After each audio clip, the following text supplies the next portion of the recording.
Hi everyone and welcome back to my channel. My name's Alison, the online piano and the online violin tutor. In these videos I'm going to be taking you through my newest book that I have written, which is called Composing the Beginner's Guide. Now this book is designed to be used alone, so just with all the information in the book, and also it goes with some video lessons. It goes with these video lessons that you will see on my channel, plus there are some exclusive videos that are only available to those of you that have the book.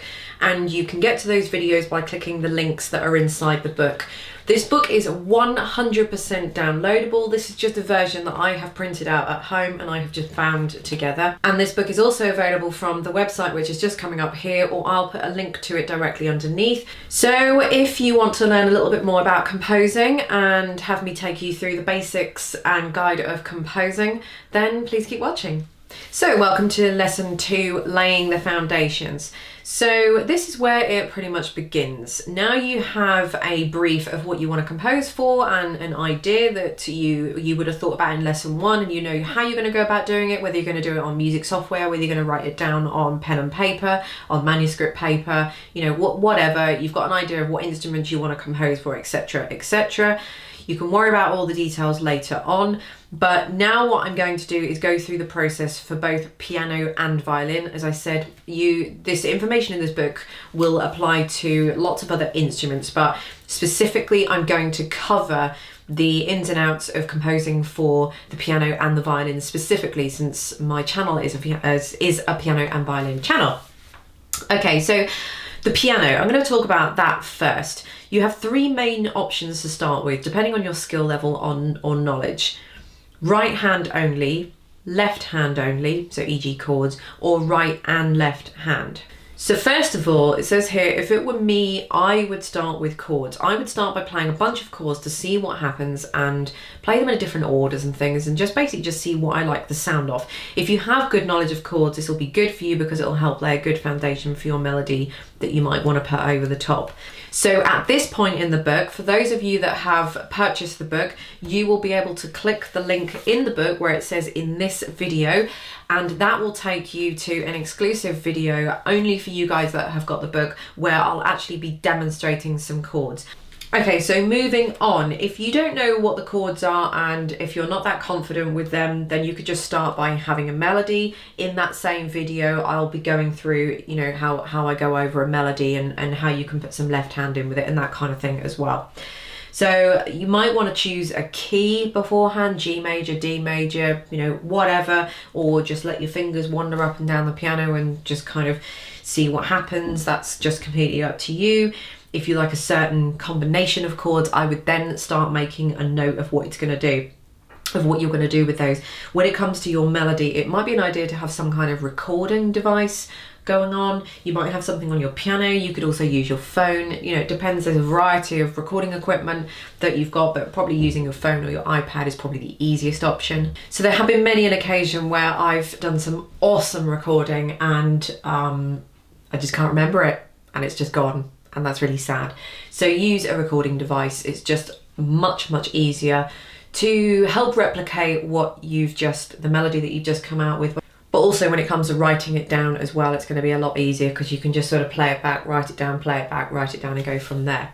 So we're just going to very briefly talk about the violin. The violin is always slightly harder to compose for as it is a single line melody instrument. So unlike the piano, you might want to think about composing for either solo violin, violin with piano. Don't worry about the piano, you can worry about that later. Violin as part of something bigger. Again, that will depend on lots of different factors, whether you want violin and guitar or violin as part of an orchestra, etc., etc., etc.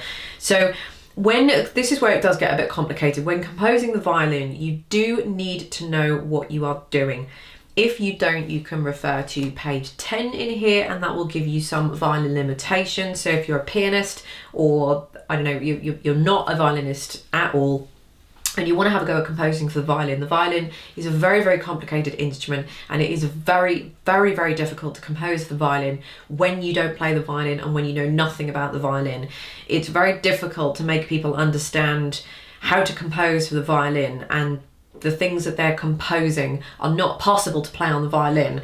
And that in itself is very, very difficult to explain if you don't play that instrument. So it does help if you've got some knowledge of the instrument. There are ways of getting around it. Obviously, you can get someone to play it for you. You can just pay a local violinist, etc., to have a go and see if it's kind of, the playability. But if you don't, then you are at a little bit of a loss. So, I mean, even if you just had one or two lessons, or I've got a violin course which is free, you can have a look at that, even just to get you started, just so you get the idea of how it works. That would definitely help. It's not always as straightforward composing on the violin as it is on the piano, for example, as things that you play on the piano might be very awkward to do on the violin because of the patterns. Because it's not necessarily that the finger restriction is any different to it is on the piano. It's more of the fact that with the piano you've got kind of all the notes exposed and sitting in front of you. On the violin you've got 4 strings, G, D, A and E, and for example jumping, different arpeggios that you might do on the piano. Something like that is very difficult to do on the violin because of the pattern and where the notes are in relation to each string and what finger each note is going to be going on each string, etc., etc. So again, having some knowledge will help that. If it were me, I would plan in mind exactly what it is that I wanted to do, style, genre, etc., etc. So I'm not just composing for the sake of composing. You're just not going to get anywhere if you don't have any idea of what you're going to be doing. So pretty much like the piano, you may be somewhat limited to your current skill level in terms of what you can and what you want to compose. To get you started, I would just play and just see where the fingers take you and just see what you come out with. And at the bottom of page 6, there is another video which is only exclusive to those of you that have this book. And in that video, I will be showing you explicitly how I might get started in composing on the violin. So thank you very much for watching lesson 2. I will see you in lesson 3, where we will be talking about writing all the music down. So thank you for watching, and I'll see you in the lesson 3.